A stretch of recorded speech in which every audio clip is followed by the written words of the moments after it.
Salam. Kita bertemu kembali dengan misi.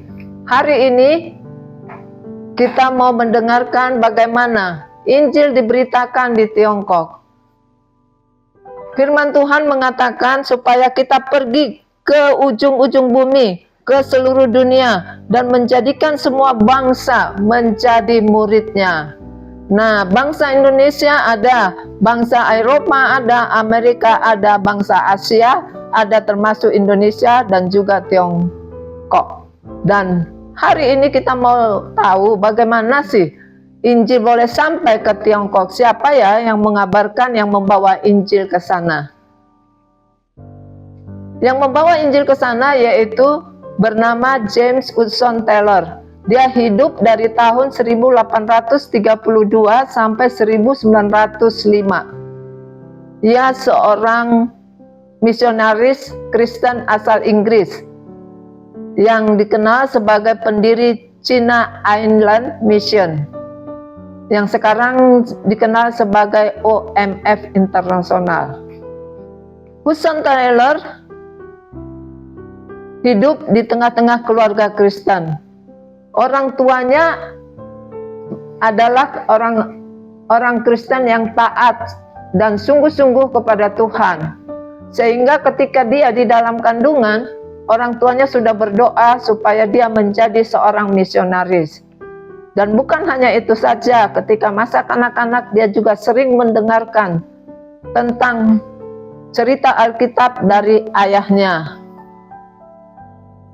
Namun apa yang terjadi?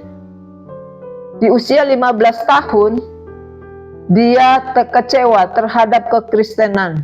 Kenapa dia kecewa? Karena orang-orang Kristen menyatakan percaya kepada Tuhan, percaya kepada Alkitab, tapi hidup mereka tidak seperti apa yang mereka katakan. Hidup mereka sama seperti orang-orang dunia. Ini membawa Hudson jauh daripada Tuhan. Mama dan kakaknya perempuan dengan tekun mendoakan dia supaya dia kembali kepada Tuhan. Dan doa mama dan kakaknya ini terjawab. Di usia 17 tahun, dia bertobat. Dengan membaca sebuah traktat rohani, dan itu membawa perubahan hidupnya. Setelah bertobat, Hudson Taylor merasa panggilan Tuhan untuk mengabarkan Injil ke Tiongkok. Dia mulai belajar ilmu kedokteran agar dapat melayani secara medis di sana. Ia juga berlatih untuk hidup sederhana dan belajar bahasa Mandarin sebagai persiapan pelayanannya. Pada tahun 1853, Hudson Taylor berlayar ke Tiongkok di usia 21 tahun. Bayangkan, dia masih muda tetapi dia sudah berlayar ke Tiongkok untuk mengabarkan Injil. Setibanya di sana, ia menghadapi banyak tantangan termasuk perbedaan budaya, bahasa, dan kondisi kehidupan yang sulit serta keuangan yang sulit juga. Namun ia tetap bertekun dan bahkan mengadopsi gaya hidup serta pakaian orang Tionghoa agar lebih diterima oleh masyarakat setempat. Nah, teman-teman, coba kamu pikirkan dan kamu bayangkan, Hudson yang bangsa Inggris asal Inggris tidak memakai pakaiannya, tetapi dia memakai pakaian Tionghoa karena dia cinta akan orang-orang Tionghoa.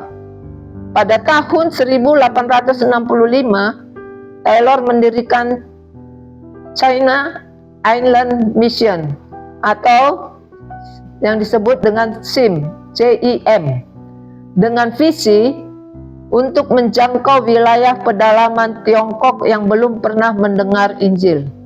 CIM dikenal dengan pendekatannya yang inovatif, seperti mengirim misionaris tanpa jaminan finansial tetap, mengandalkan doa dan iman sepenuhnya kepada Tuhan. Nah, pengaruh apa yang diwariskan oleh Hudson? Di bawah kepemimpinan Hudson, CIM berhasil mengutus ratusan misionaris ke berbagai daerah di Tiongkok. Bukan hanya itu saja, mereka mendirikan gereja, sekolah, dan rumah sakit, serta menerjemahkan Alkitab ke dalam bahasa Mandarin. Taylor juga sangat menekankan pentingnya doa dan ketergantungan kepada Tuhan dalam pelayanan. Meskipun mengalami banyak kesulitan, termasuk penganiayaan terhadap orang Kristen di Tiongkok, Taylor tidak pernah kehilangan semangatnya. Ia terus melayani hingga kesehatannya menurun. Hudson Taylor meninggal pada 3 Juni 1905 di Changsha, Tiongkok, meninggalkan warisan iman yang terus berdampak hingga saat ini. Nah, bagaimana dengan kita? Kita mungkin tidak seperti Hudson Taylor yang pergi ke negara-negara lain, tetapi kita, teman-teman, bisa memulainya dengan lingkungan kita. Kita bisa memulai berdoa dengan lingkungan kita, siapa yang kita kasihi, supaya dia mendengarkan Injil dan menerima Kristus, menerima anugerah keselamatan yang daripada Tuhan sendiri. Kita juga boleh ikut ambil bagian di dalam daya tadi doa, dan juga kita bisa membangun doa misi untuk negara-negara, untuk jiwa-jiwa yang belum terjangkau.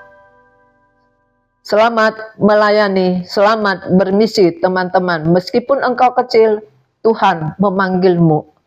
Amin.